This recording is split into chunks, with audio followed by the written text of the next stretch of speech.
The CBS Radio Mystery Theater presents... Come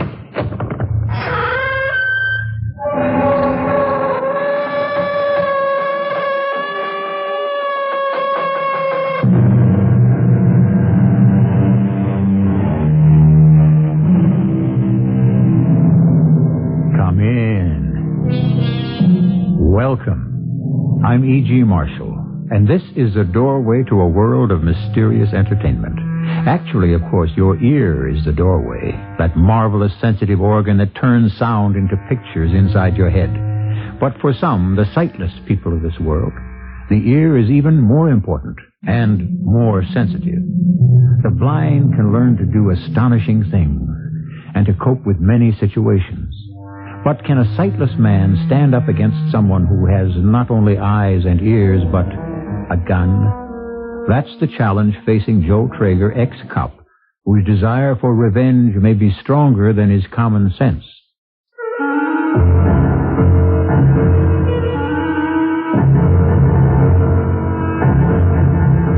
Our mystery drama, The Bluff, was written especially for the Radio Mystery Theater by Henry Slessor and stars Larry Haynes.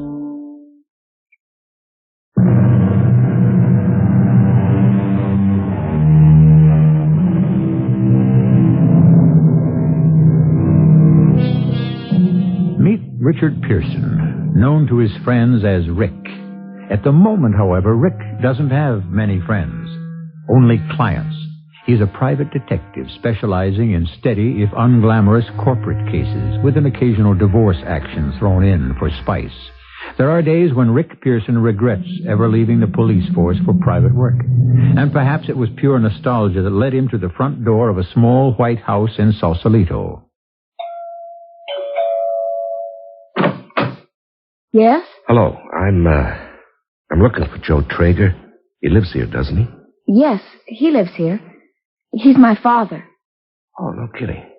And you live here, too? Yes, I'm his daughter. It's a nice arrangement. Yeah, very nice. I always knew Joe had a daughter, but I guess I visualized something in pigtails and braces, about 10, 11 years old. Sorry. I was 10 years old once, but I never had pigtails. Or braces, for that matter. Now, why don't you tell me who you are? Well, I'm an old friend of your father's. My name is Rick Pearson. I did call. Oh, yes. He said something about an old friend coming over, only I thought it would be somebody, well, older. Is it all right to come inside now? Of course. Were you one of his officers? Yes, 5 years ago, San Francisco PD. And how long has it been since you've seen him? Oh, must be 5 years. I was here on business, so I thought I'd get in touch with him. Well, maybe there's something you don't know about my father. Yes, I'm blind, Rick. That's what she's going to tell you. Joe. Yeah. Well, don't look so surprised. I've been blind for 2 years. I'm used to it by now. Yeah, you'll get used to it, too. Joe, you didn't say anything when I called. When I said I'd be glad to see you, that was only a figure of speech. If you'll excuse me. Well, what do you think of my little girl, Rick? She is a beauty, isn't she? Yeah. Yeah, that was an even bigger surprise. Well, you married, Rick? Some gal got you yet? Oh, one of them caught me, but she threw me back. I'm divorced. Hey, that's great. I'm glad to hear it. You know, I've been looking for some smart single guy to come along and take this woman off my hands. Hey, Evie, did you hear that? Joe, she left. Your daughter just left. Huh? That's funny. I didn't hear her go. I can usually tell. Yeah, well, she's gone, Joe. Well, never mind. Come on, let's go in the study and have a drink. I want to hear all about the last 5 years. Yeah, sure. And I'd like to hear about last year. Well, come on, tell me about it, Rick. How do you like the private detective racket? Oh, I'm doing okay, Joe. I work for some corporations, industrial spies, stuff like that. That's why I'm here in California tracking down an embezzler. But I just heard this morning they arrested him in Albany. Well, I'm glad you decided to drop by. I don't get to see the old gang much anymore. I don't get to see anybody. Joe, Joe, what happened? I meant what I said about Evie. Propose to her, Rick. Do me a favor and marry her. That's the worst part of being blind. Evie clucks around me all day like a mother hen. No, they don't come any more beautiful than Evie. Now, you saw that, didn't you? Oh, yeah, she's a dish, all right. Just like her mother. The image of her mother. Here, look at this. It's my wife, Rick. You never met Sylvia. Just look at that picture, huh? Yeah, you're right, Joe. She's beautiful. I know, it's crazy, isn't it? A mug like me marrying a woman that beautiful. It's the real curse of this blindness, not being able to see that beautiful face anymore. Yeah, Joe, tell me what happened. You don't want to hear long, boring stories.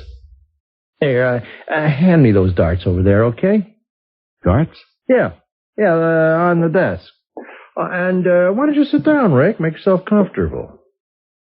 Joe, how did you know I wasn't sitting down? Now, here, let's see if I can get close to that bullseye. How'd I do? That's fantastic. Well, you just missed the ring next to the bullseye. Oh, well, I can do better than that. Yeah, it's a little closer this time. Oh, no, hey, don't sit on that chair, Rick. Take this one. It's more comfortable. Okay, I give up. How did you know I was standing, and how did you know which chair I was in? Not bad for a blind guy, huh? Come on, Joe. Well, okay. It's simple enough.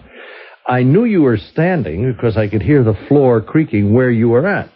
And I knew you were in that chair because of where your voice came from. Huh? And the darts? Oh, can't give away all my secrets, Rick. Come back for dinner tonight. Maybe I'll show you a few more tricks. Mr. Pearson? Mr. Pearson, wait. Oh, hi, Evie. Listen, why don't you call me Rick? Could I talk to you a minute? Sure, I'd be delighted. In here, please. Good. Listen, maybe you can tell me a few things I don't know. I can show you something you don't know. Come over here, by the window. Yeah, okay. Look out into the garden. Do you see her? Well, I see somebody. Who is it? My mother. Sylvia? I never met her, you know. How's she taking all this? Look closely, Mr. Pearson. Rick. Look very closely at her face. Okay. Good Lord. Not many people see her looking like that. She wears a mask when she's indoors. A mask that they made especially to hide her disfigurement. Oh, what in heaven's name happened to her? The same thing that happened to my father. And what was that? Joe didn't tell me. It isn't just my mother's face that was destroyed. A part of her mind was, too. She doesn't speak anymore. But it's the only change my father is aware of. Do you understand? No, I don't understand a thing. Why don't you tell me right from the beginning? All right. I will. It was because of Wolf Lang. The Wolf Lang? That's right. I'm sure you remember him. Oh, yeah, sure. He's in the Gangster Hall of Fame by now. I don't even know if he's still alive. Oh, yes. He's alive. Sick, but alive. They keep him in an iron lung at some private hospital. Funny, isn't it? All those state and federal efforts to put him in prison, and polio does it. Who says there isn't any justice? I never said it. I do. It started about 4 years ago when Wolf Lang moved his operation to the West Coast. Daddy headed up a police task force to keep him in line. They weren't out to get him. The most they wanted to do was contain him. But you know Daddy. He wanted all or nothing. Daddy was putting together a case against Lang that would have guaranteed his indictment.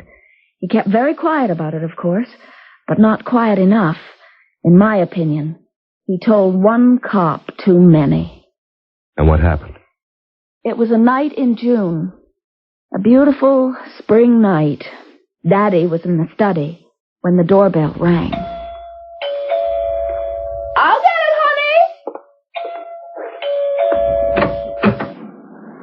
Evening, Mrs. Traeger. Who is it, Sylvia? I've got something for you, Mrs. Traeger.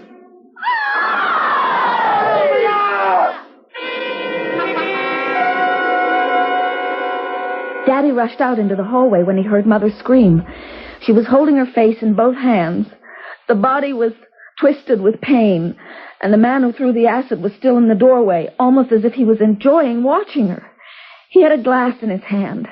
Daddy went for him, of course, and that's what he wanted, because he threw what was left of the acid straight into Daddy's eyes. Good Lord. He was blinded, Rick. Mother's sight was spared because he only splashed the lower part of her face, but so heavily that she was burned terribly. Even the bone was eaten by the corrosive. Were they alone? Yes. I was out. You can imagine what it was like to come home and find them both. My father blinded and helpless, and my mother unconscious from the pain, disfigured. I never heard about this, Evie. Why didn't it hit the papers big? They didn't let it. They were hoping to make the assailant careless. It didn't work. But you said that Wolf Lang was the guy. There wasn't any proof, Rick. Daddy's case was only half completed. And he couldn't identify the acid thrower, could he? He was blind. Yeah. And your mother? She might have seen his face. We don't know. But she never spoke again, Rick. She still hasn't. They say she may never speak. She was a beautiful woman, Evie. Yes, and vain, too. At the beginning, they tried plastic surgery, but there was something about her skin. It wouldn't heal. If anything, it made things worse. Can I say something stupid? I'm sorry, Evie, for all of you. But just tell me if there's anything I can do. Yes. You can come to dinner tomorrow.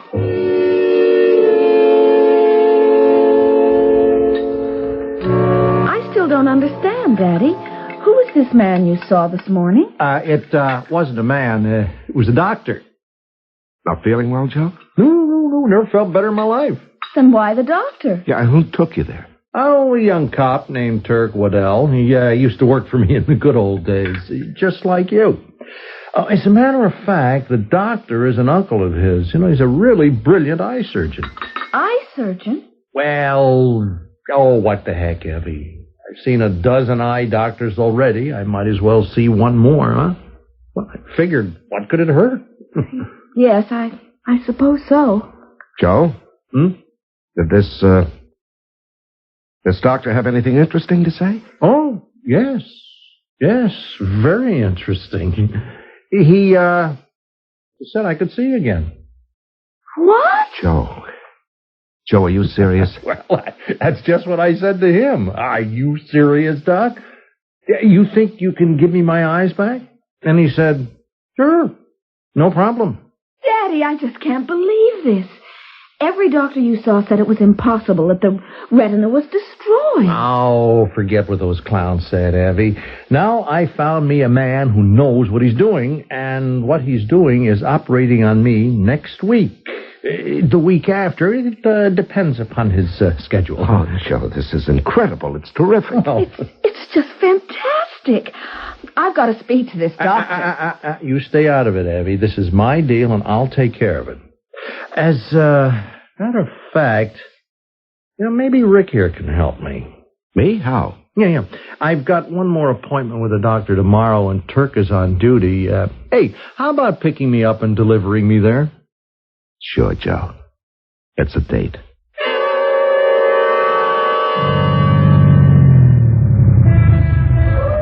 And here's the building, Joe. Medical Arts Center.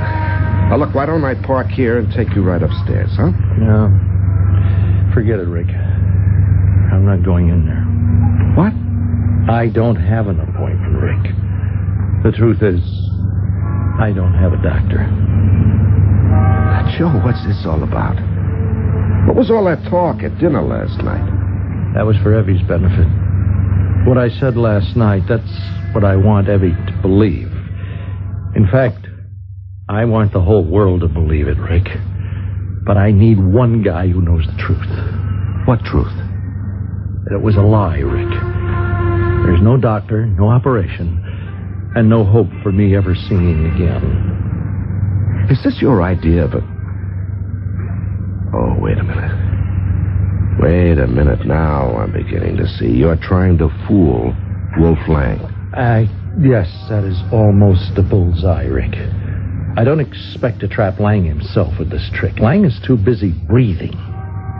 But his acid-throwing boy is going to be very, very upset when he hears that I'll soon be able to make visual identification. But, Joe, you won't be. He won't know that. Nobody will. Not even my own family. Only you and me, Rick.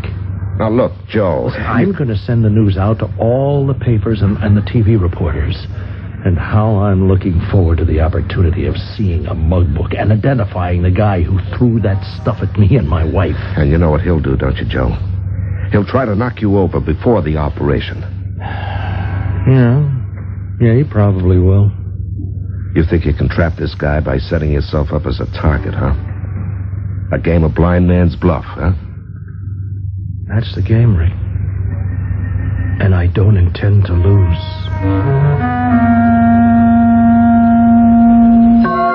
Blind Man's Bluff is a children's game, of course, but Captain Joe Traeger is planning to play it with the big boys, and the stakes will be life or death. But when you're it in Blind Man's Bluff, you can always remove your blindfold when the game becomes serious. Joe Traeger can't. Will that difference cost him his life? We'll find out when we return with Act 2 shortly.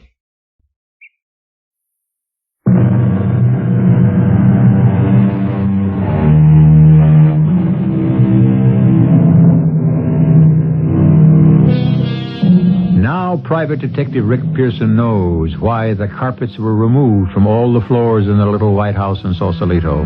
He realizes why Captain Joe Traeger cherishes every squeaking floorboard, every noise-producing element in his home that might give him warning of approaching danger. He knows that Joe Traeger is relying solely on his ears and his instincts to protect himself from the threat that is almost certain to come. But Rick Pearson doesn't have Joe Traeger's faith. Joe, you can't go through with this. You're still blind, and you can't stop a killer without your eyes. It's too late to back down now, Rick. I've already sent out the word. It's in all the papers. It'll be on the 6 o'clock TV news tonight and all the radio stations in this town. Well, you can always retract it. Never. You better not get any ideas about doing it for me. All right. All right, Joe. But just make sure you're protected. Leave town. Go someplace where Wolf Lang and his boys can't get to you. Until when, Rick? Until the operation, huh? You really want to be a decoy, Joe. That's all there is to it. A sitting duck. It is the only thing that is going to work. I can't make it too tough for this guy to get at me, or he'll never make his play.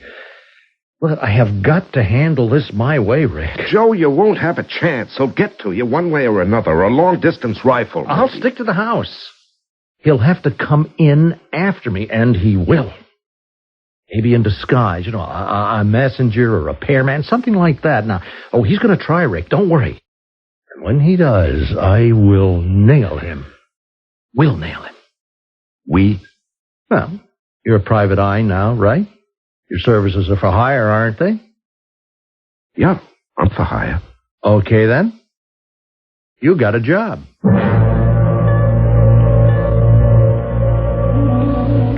But I am worried, Daddy.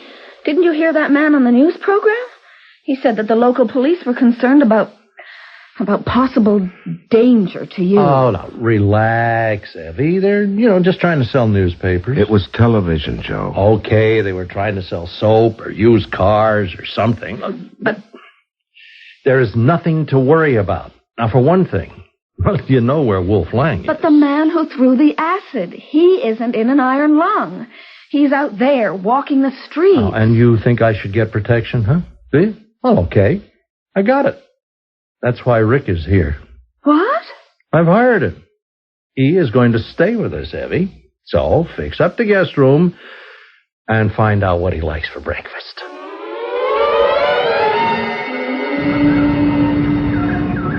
Hey, what is this thing, Joe? It looks like an obstacle course. Well, I guess that's what it is.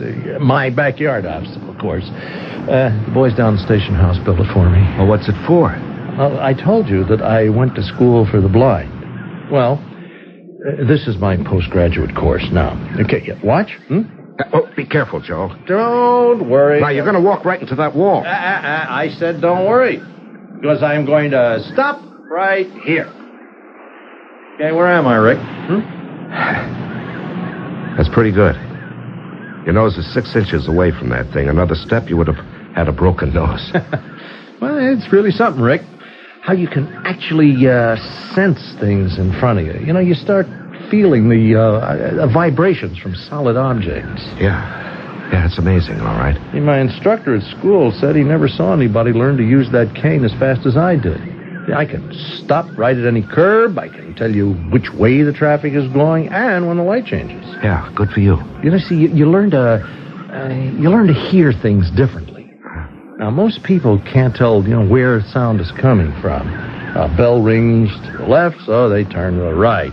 But not me. A bell or a floorboard, right? That's it, Rick. Or a floorboard. Anybody gets into a room with me, I will know it. And I'll know exactly where he is. And whether or not he's got a gun? No, that won't matter. I've got a gun too, Rick. Joe, you're crazy, you know that? And I'm crazy to let you go ahead with this. This is important to me. Not because of my eyes. That's bad enough. But because of Sylvia. Because of what he did to my wife.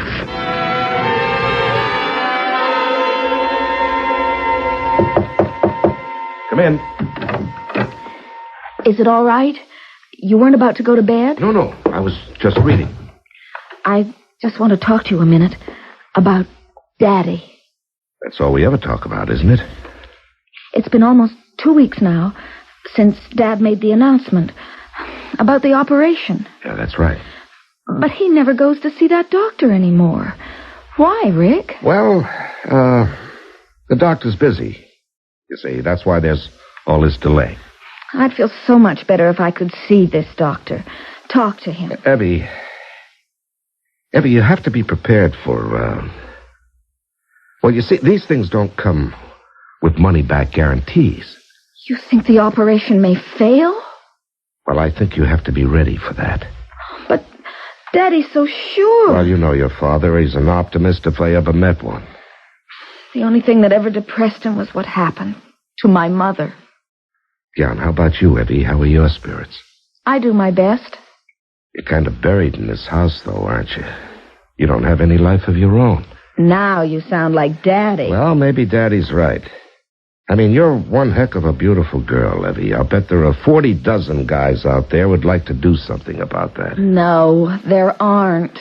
Well, there's one in here who does. Oh, good Lord. Oh, Rick, what was that? Sounded like a gun to me. Joe, where are you? Daddy! All right, Evie, in here. Oh, no. No, Rick, he's being shot. Joe. No, I'm okay, Rick. I'm all right. Daddy. I'm It came through the window. Evie, I'm all right. Evie, get on the phone. Call for an ambulance. Yes. Take it easy, Oh, Joe. Take boy. it easy. No, it's not serious, Rick. It isn't. They just got me in the arm. It bounced right off me. Yeah, sure, I know. You're Superman. That is only a flesh wound, Rick. Now, look, you can even see where the bullet ricocheted off the wall. It was one lousy shot. They said they'd be here in 10 minutes.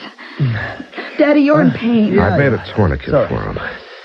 You know, he's right about the wound. The bullet just grazed him. Listen, I am okay, Evie. I swear I am. Now, look, you go look after your mother. And will you stop worrying about me? Then it's really true. Someone is out to kill you, Daddy. Just because you told people about the operation. Nobody is going to kill me, sweetheart. Now, go to your mother, huh?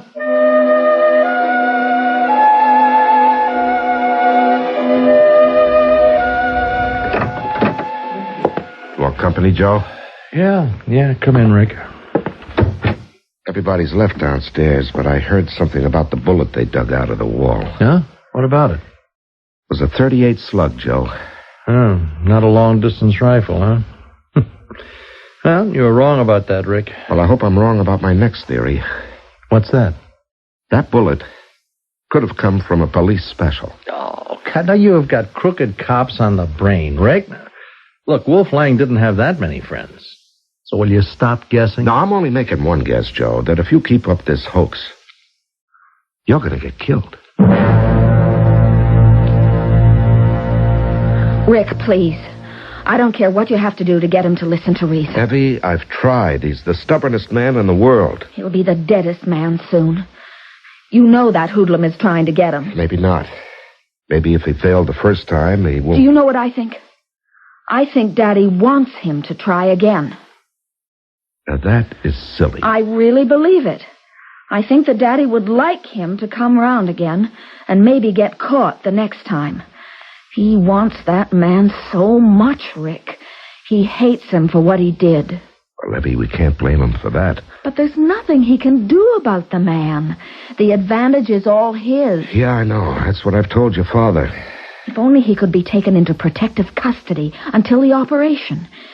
Isn't that only logical? Rick, I asked you a question. I heard you. Then why don't you answer me? Why can't Daddy be protected by the police until the day of the operation? Because that might be a long, long time, Evie. What are you saying? Evie, your father would kill me if he knew I was telling you this, and you mustn't tell anyone else. Do you understand? Not your mother, your father, any of your father's friends, nobody. What is it? There isn't going to be any operation. What? There never was an operation. There is no brilliant eye surgeon who can restore your father's sight. The whole thing is a hoax. It's a phony right from the beginning. But you went with him. Yeah, I went with him, all right. I played along with Joe because he asked me to, because it meant so much to him. What did? Oh, no, Rick. You don't mean... The whole thing was just to catch that man? It was a lousy idea, Evie. I didn't like it then, and I'd like it even less now. He was just setting himself up, forcing that man out into the open. The man that Wolf Lang sent. Yeah. That's what he's doing. And there's no way to stop it now. But there has to be a way. We can get a retraction printed. No, Evie. Wolf Lang would never believe it, especially after the shooting. They'll think we're just trying to save his neck. But there must be something we can do. Yeah, I've thought of one thing. I don't know if it'll work or not, but maybe it's the only thing to do. What's that? I'm going to see Mr. Wolf Lang.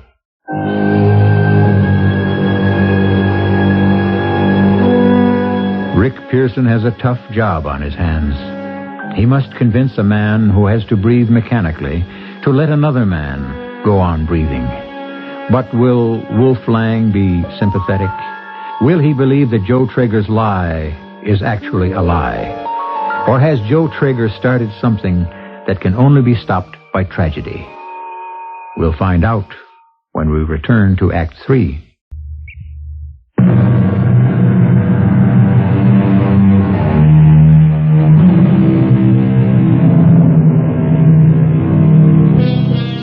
We're in the Tobac Memorial Hospital. Rick Pearson is pulling into its well-paved parking lot and looking admiringly at its white-stoned magnificence. In one of those expensive rooms, Wolf Lang, retired gangster, lives in an iron prison from which he escapes only for a few minutes a day. But there was one thing in Rick Pearson's favor. Mr. Lang had no objection to seeing him. Mr. Lang was very glad of the company. Nobody comes around anymore. Nobody. Not even my so-called loving wife. Sorry to hear that, Mr. Lang. You're a cop, right? No, not a cop. Private investigator. Same thing. I'm also a friend of Joe Traeger's. Traeger. Yeah, I know that name, all right. A lot of cops have come here asking me questions about him. And what were your answers? I gave them all one answer. I'll give it to you if you're interested. I didn't have nothing to do with what happened to the guy. I see. Is that all you wanted to know? Because that's old news, Buster. Very old news. No, it's not all. I'm also interested in what's happening to Traeger right now. Like what? There's been an attempt on his life. I don't think it's the last one either. That's too bad. But like you said, mister, I got my own trouble. Traeger told everybody he was going to have an operation, get his eyesight back again. Now, that means he'd be able to identify the man who threw the acid in his face and his wife's. I wish him luck. Well, that was a foolish thing to do, of course, making a big public announcement about the operation. That was asking for trouble. Cops always ask for trouble. Killing Joe Traeger isn't going to cure you, Wolf. I'm telling you it isn't true. I got no contract on the guy. I'll get out of here. I don't want company that bad. I'm not saying you got a contract. What I'm suggesting is maybe your boy is doing this on his own. What boy? Your acid-throwing friend. I told you... Look, I'm not here to get a confession out of you. Enough people tried that and didn't succeed. All I wanted to tell you is this. If Joe Traeger gets killed, a lot of people will be sore at you, Wolf. The whole police department's going to be angry. They might even forget their manners. They might just come around here and kick the plug out of your machine. Who knows? Hey, I don't want that kind of talk. You don't have the kind of protection you used to have, Wolf. Your friends don't think of you anymore. You're an easy mark. This iron lung of yours could make a nice coffin. Get out of here, I said. Yeah, I'll go. I'll go as soon as you tell me about your boy. Okay.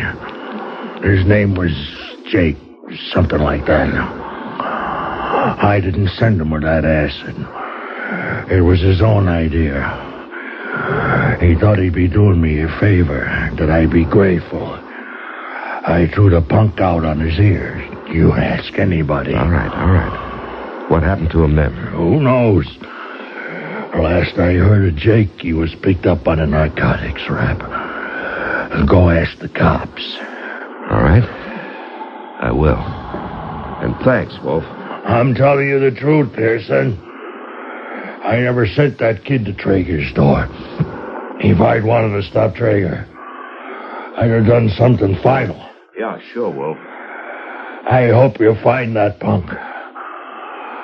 I really do. Cowardly dog, said Prince John. Cyril Locksley, do thou shoot. But if thou hittest such a mark, I will say thou art the first man ever did so. Hey, that sounds pretty good. Oh, is that you, Rick? Yeah, it's me.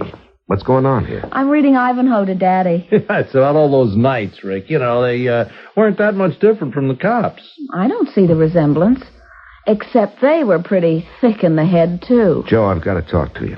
We're almost at the end of the chapter. Yeah, well, I got a story to tell Joe, too. Can't I listen? Please, Evie.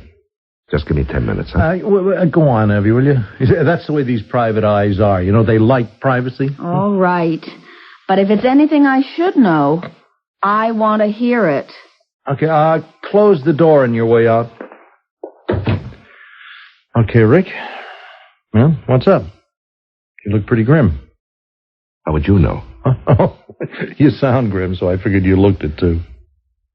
Joe, I've been out talking to people. Yeah? What kind of people? Joe, did you see the guy who threw the acid? Now, look, Tell me again, huh? Did you actually see his face? Oh. So that's what's bugging you. Well, all right. No, all I got was a flash. I couldn't pick him out of a mug file, even if I did have one. But do you remember anything about him, the slightest detail? Well, he had dirty blonde hair and long sideburns. How about his eyes? No, nothing. Height, build. Medium height, on the thin side. Nothing else? No. Joe. No. Joe, have you ever heard of a hood named Fred Jekyll, sometimes known as Duke Jekyll? No. He worked for Wolf Lang for a while, then he quit or got fired, went to work as a pusher. No, don't know him. He was about 5'9", weighed 150 maybe, dirty blonde hair, long sideburns. So, he might have been the acid thrower, Joe. Oh, Rick, if you know that, then let's nail this guy. Now, there's only one problem. He's been nailed into his coffin. Well, all right. Okay, who said he's the acid thrower? Wolf Lang said so. Lang? Yes, I went to see him today. I went to the hospital and I told him the truth, that he won't do himself any good by getting you killed, that it's all a bluff. You did that to me? I did that for you, Joe. Go on. Get out of here, Rick. What? I don't want you in my house anymore. Now, wait a minute, Joe. You heard me. I don't like Judas's. I asked you to help me because I thought you were my friend. I am your friend. And that's why I don't want to see you kill yourself, and that's what you're doing. Wolf Lang lied to you. He gave you the name of some dead punk to throw you off the trail. Maybe, I just don't know. All I know is you won't have a chance against anyone who wants you dead. You're not going to win this war, Joe. You might as well know it. Let him come around and we'll see. I'll be ready for him. Yeah, without eyes? Yes. Hey, what are you doing? I just turned off the lights, Rick. Now, what is the matter? Are you afraid of the dark? Oh, come on now. Stop playing games, No, Joe. No. You better not move too quick. You don't know your way around this room. Now you're liable to trip over something and break your neck. Put the lights on, huh? Hey, will you stop that? Hey, see, I got you, Rick. Hey, now, try to get out of this. You're choking me, Joe. Go on, fight back. Go ahead. Joe, cut it out. I don't feel like wrestling. Okay, then, let's see how good your punch is. Okay, Rick, come on. Get up. Go on, get up. Take a slug at me. If you can hit me. How do you expect me to fight you in the dark, Rick? Or the dark, yeah. But don't forget, I'm in the dark all the time. And when that punk comes around here, he'll be in the dark, too. Now, get out of here. You don't mean that, Joe. I mean it. I don't need you anymore. You are fired as of now.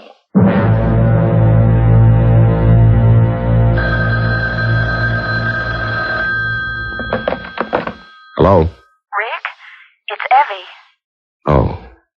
How'd you know where to find me? You left those hotel matches all over this house when you moved in. I thought you'd moved back there. Rick, you've got to come back. I can't. Your old man fired me. Joe thinks he can take care of anything, you know. He can't. I know he can't. Abby, call the cops. Joe has dozens of friends on the force. He won't let me. He'd throw them all out the minute they arrived. Rick, you're the only person he'll listen to. Well, he didn't listen to me tonight. I told him to quit playing this game, but he threw me out. He did more than that. He knocked me down. Yes, he told me about that, too. He was boasting about it. How he turned off the lights and got the better of you. Yeah, well, there was one thing he didn't know, Eddie.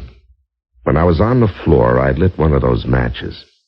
If I had a gun, I could have killed him. You're scaring me even more. I'm sorry, I didn't mean to. Listen, what's he doing right now? Sitting in his study.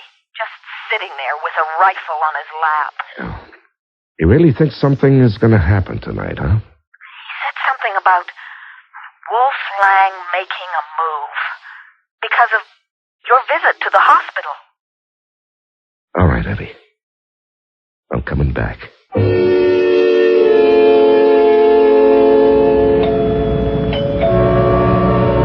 Come on, Evie, answer it. Oh, no. Evie! Evie, open up! Rick, thank heaven you're here. I heard a shot. It was Dad. He thought he heard someone. All right, let's get in there. Hey, what happened to the lights? He turned them off, all of them, from the main switch.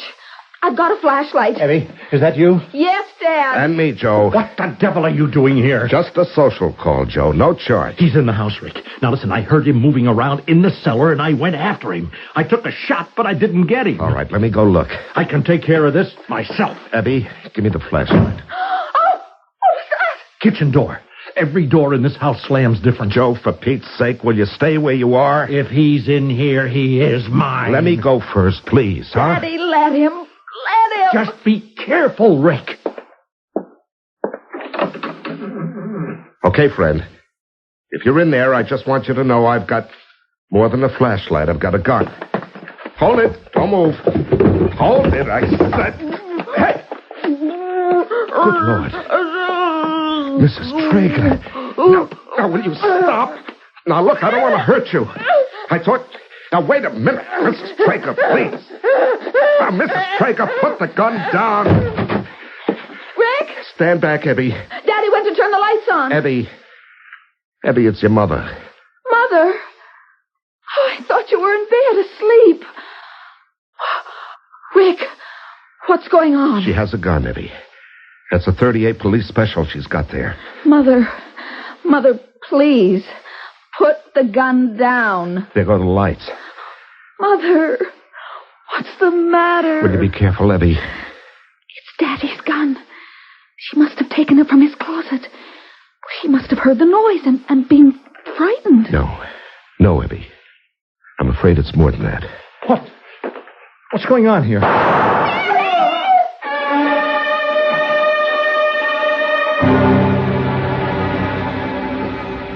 Evie, can I come in?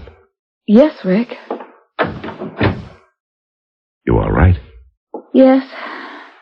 Are the police still here? They're just leaving.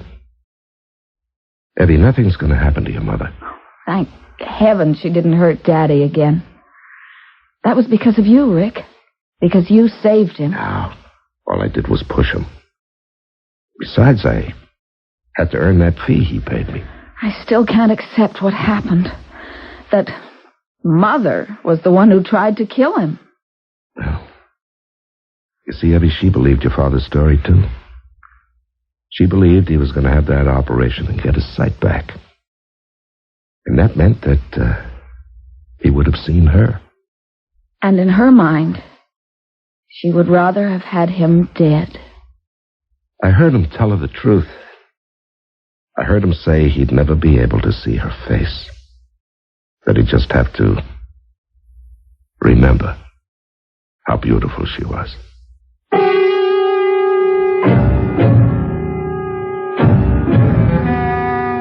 There were no charges brought against Sylvia Traeger for the attempted murder of her husband, nor did Joe Traeger ever feel the need for revenge again. In case you're wondering about Evie Traeger and Rick Pearson, well, this is the radio mystery theater, not the theater of romance. But we'll tell you this much. Rick now calls Joe Traeger Pop. I'll be back with another word shortly. Weekdays on CBS Daytime Television. Search for Tomorrow follows the joys and sorrows of people caught up in a world that sometimes moves too fast and is often cruelly unfair. And the young and the restless, where one man's love may be another man's wife, and where trust, friendship, and deception are separated by a fine line, a line that is forever being crossed. Search for Tomorrow and the Young and the Restless, an hour and a half of the hottest drama weekdays on CBS Television. Check local listings for times.